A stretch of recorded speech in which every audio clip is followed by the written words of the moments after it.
And engineering hydrology deals with the estimation of water resource and the study of process such as precipitation, runoff, evaporation, evapotranspiration, and their interaction, and the study of problems such as flood and drought and strategy to combat them. For this and everything, we need to study that engineering hydrology. First, the estimation of water resources. So it means we need to make the water balance, input and output balance. We need to make. So that needs need that we need to study the hydrology. We need to know what is the precipitation content or how much quantity water fall down from that watershed. That everything is considered in that. So that reasons the estimation of water resource important. For its inflow and outflow is very much important for that one, because whenever we know the inflow and outflow, then only we can calculate the water balance.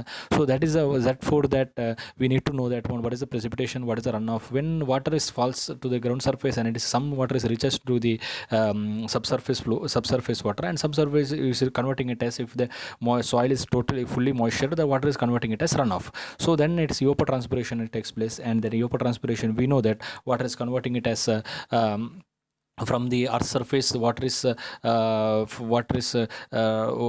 converted into gaseous state, and after that from the plant leaves, the water is converted in gaseous state. That is called the total combination of that one, we can call it as evapotranspiration. And the study of problems such as flood also, when the water excess, that when its water is less, then its water scarcity happens, and then at the same time water will is more, then it is flood will occur. So that is also one of the problems it will create. So what is the application?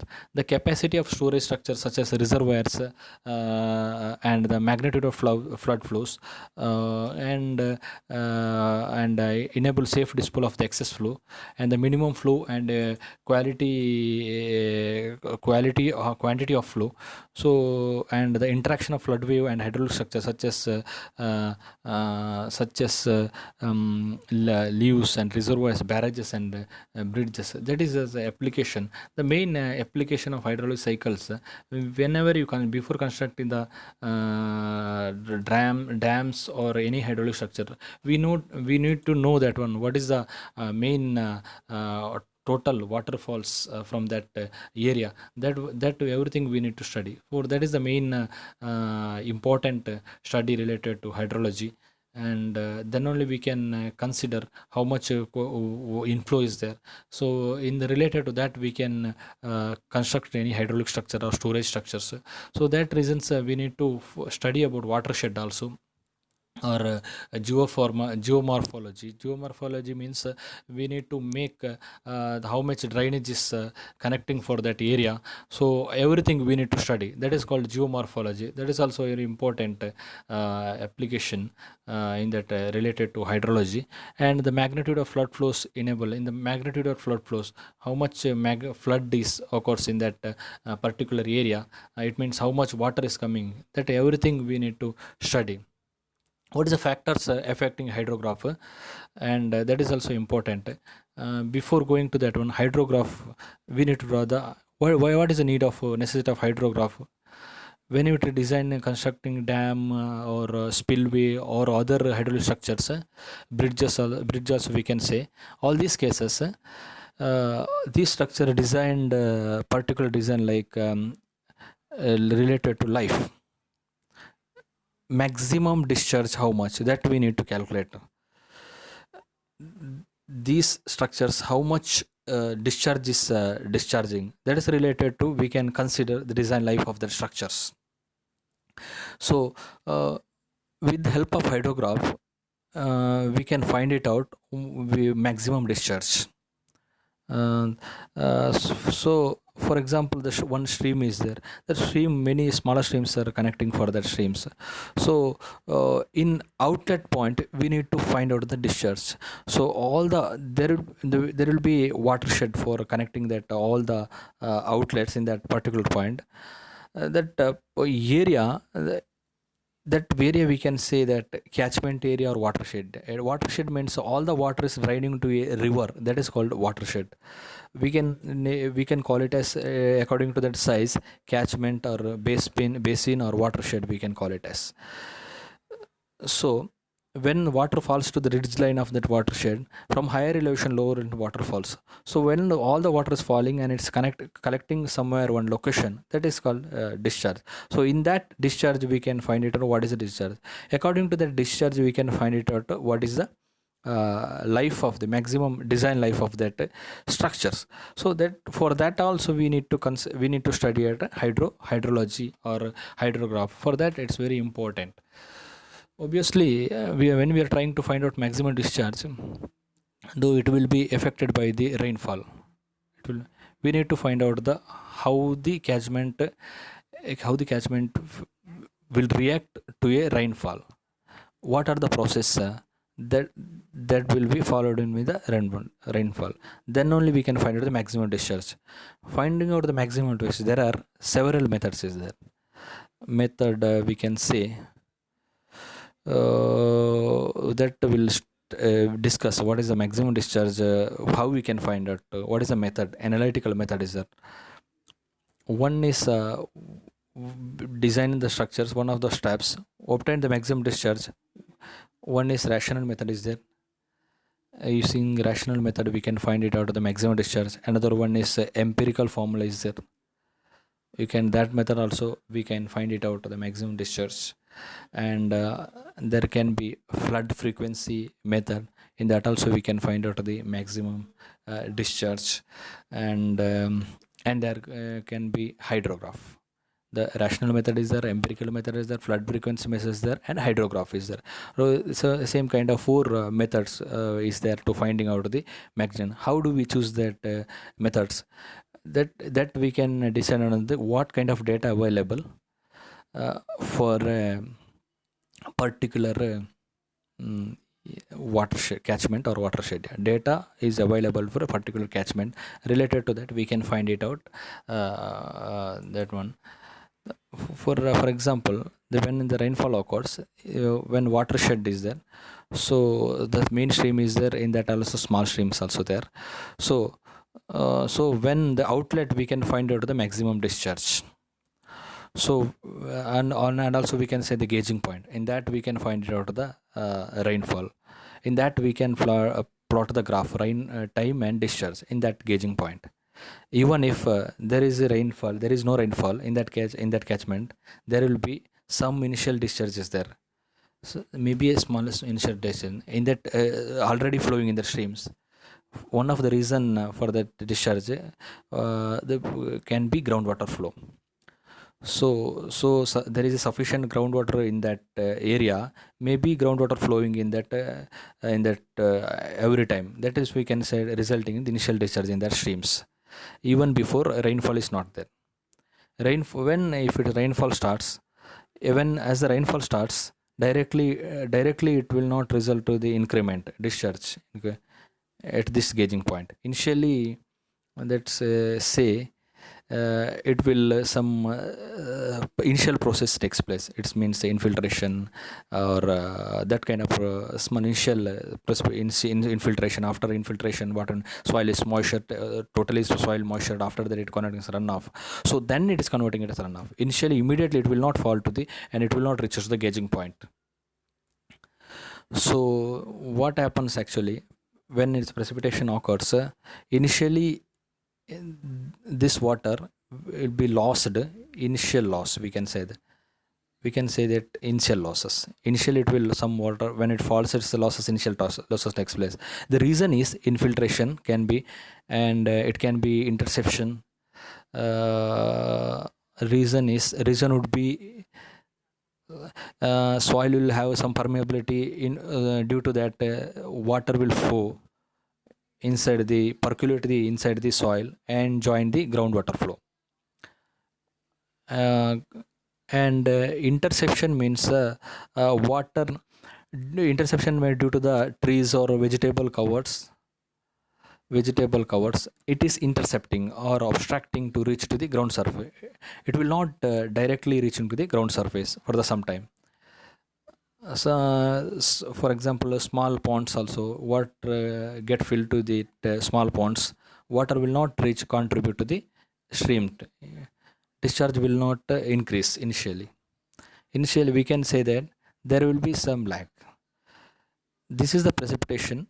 Suddenly discharge will not increase. Some initial losses takes place, some interception losses takes place. When its losses is over, soil has become saturated, there will not be any infiltration. This interception losses over. After that, water will flow land. That part is called overland flow. After flowing in the land on the land nearby streams and reach to the grazing station after some time. In that time, discharge in that gauging point, it will start increasing, and at some time it will reach maximum value, and then it starts receding. Then again it will reach initial value what was there due to the presence of groundwater. So this is the and then after that we can plot the car discharge with respect time. That we can call it as hydrograph. Hydrograph we can plot it the discharge with respect to time.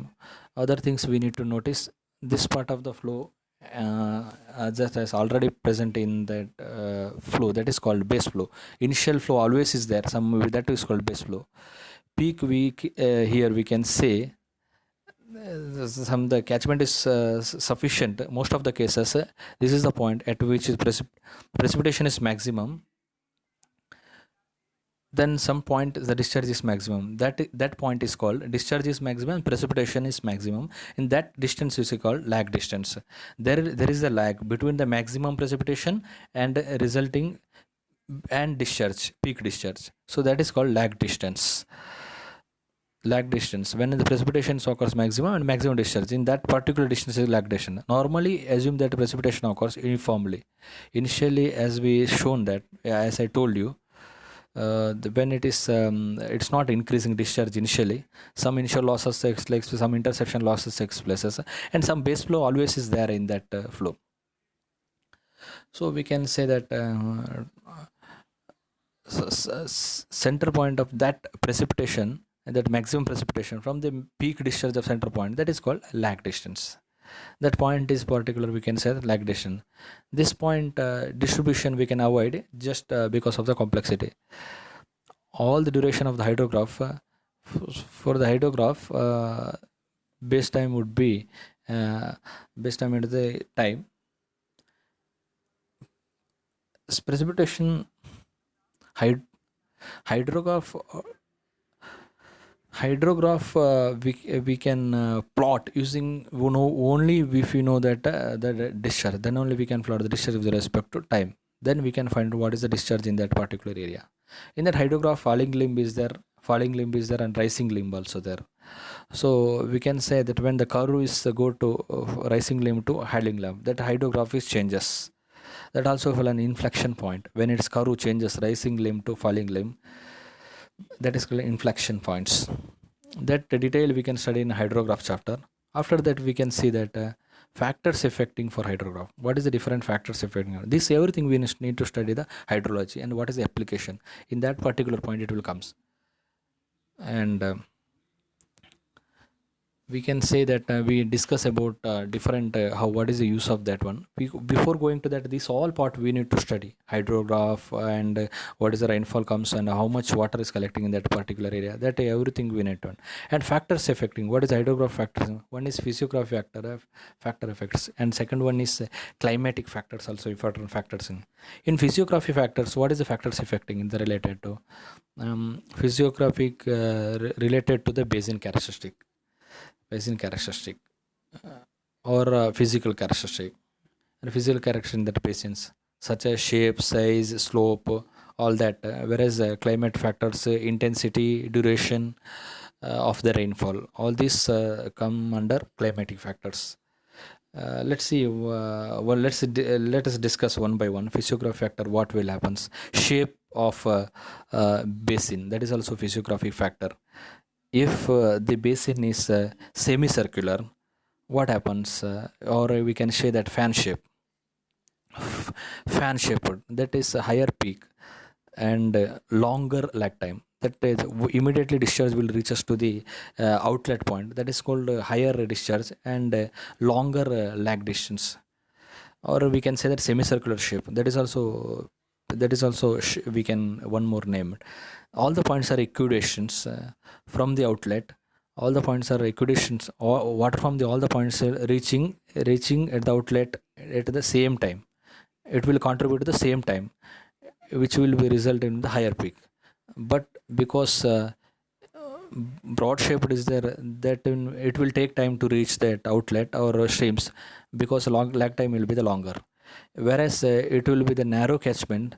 In that case, water will be quickly reached to the streams outlet point. In that case, in this case, peak will be lower, lag time will be lesser.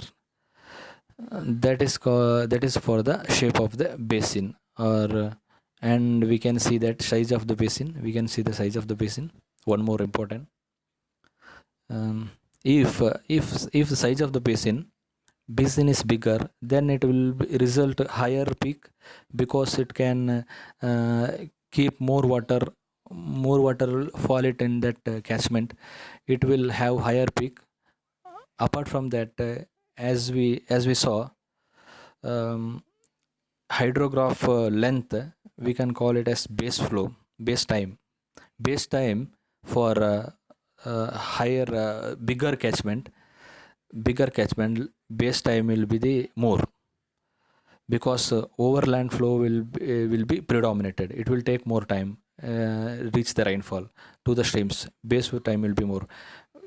Whereas the size is small, peak will be smaller, because water will reach to the stream quickly, and the base time is also smaller in that case.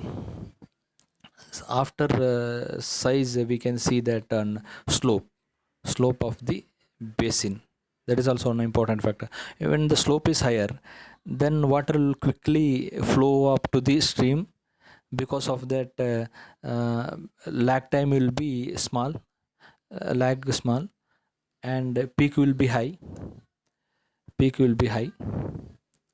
uh, Reason is simple. Slope is more, water will quickly reach to the outlet discharge, and so slope is lag time will be smaller and peak will be higher. Opposite will happen if it is slope is less. Apart from that, we can see one more, that is drainage factor. That is also, this all kind of geomorphology study also. Drainage density also defined as total channel length. You can say that total channel length, drainage divided by total drainage area. Drainage density is equal to total channel length. That means, if we consider the drainage area, streams or drainage paths, more paths are there, then it will be higher drainage density. When it's less drainage part, then it will be the lower drainage density. So if the higher drainage density is there, then what will be happen? What will allow the water quickly, and it will reach the outlet point, result in a higher peak. Whereas a lower drainage density is there, it will take more time, water reach to the outlet point. So in that case, lag time will be more. Apart from that, one more physiographic factor is there, that is important. Land use, that is also one of the important. Land use means, if forest or is there, or some valuable land is there, or fallow land is there, it depends upon that. More forest cover is there, more interception will be there.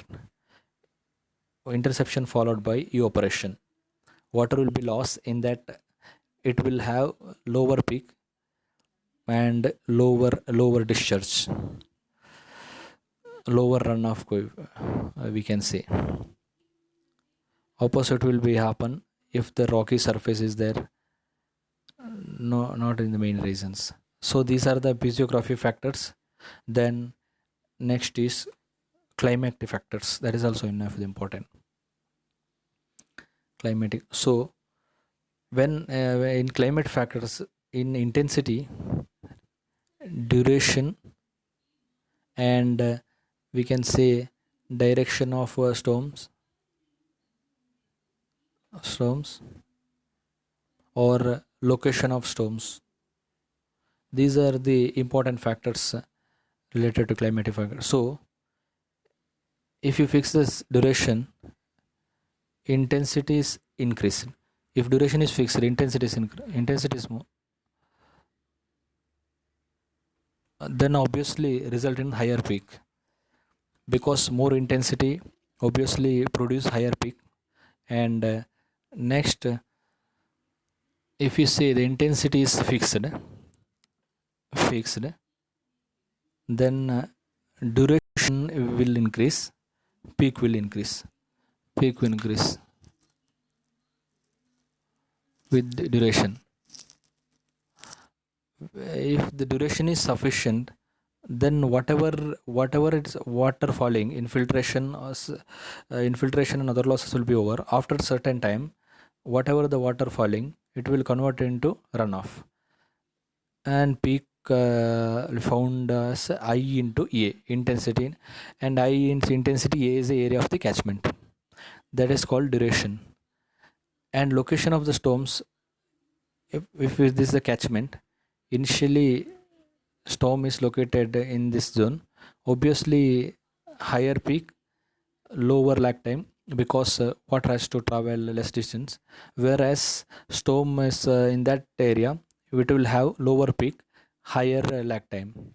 Whereas there is a location of the storm. Apart from that, if we are talking about direction of storms, so if the storm is moving downstream, uh, because of water is flowing in from upstream to downstream. If water is flowing, if storm is going downstream direction, downstream to upstream side, then it will have lower peak and higher higher lag time. Lower peak, higher lag time. If it reaches to downstream, where it is coming from upstream to downstream, then it will have higher peak and lower lag time. Same reason what I told before, because of location of the storm, upstream to downstream, it reaching closer to outlet point, obviously it will give higher peak. Opposite it happens if it is goes to downstream to upstream side. These are the factors that affect the hydrograph. As we saw that the shape of the hydrograph, recession limb, falling limb, we can say that it does not depend upon the climate factors, or like rainfall intensity, duration. It depends upon the characteristic of the basin, as or we can call it as physiographic factors. Physiography, like if slope is more, then it will allow water to drain quickly, then its base time will be, we can say that its base time will be less. So that's how the factors affecting for the hydrological. So next, hydrological cycle, we can decide of hydrological cycle also we need to start. It is the circulation between atmosphere to earth surface to atmosphere, at we discussed. So this is the one of the important chapter, hydrological cycle. So in that, water evaporates from the earth's surface, from the ocean surface, driven by energy from sun, and joins the atmosphere, moving in island. And atmosphere conditions act to condensate and precipitate water on the land surface. Uh, and this will discuss part by part what I mean hydrologic cycle and how it is acts. Everything we'll discuss about hydrologic. And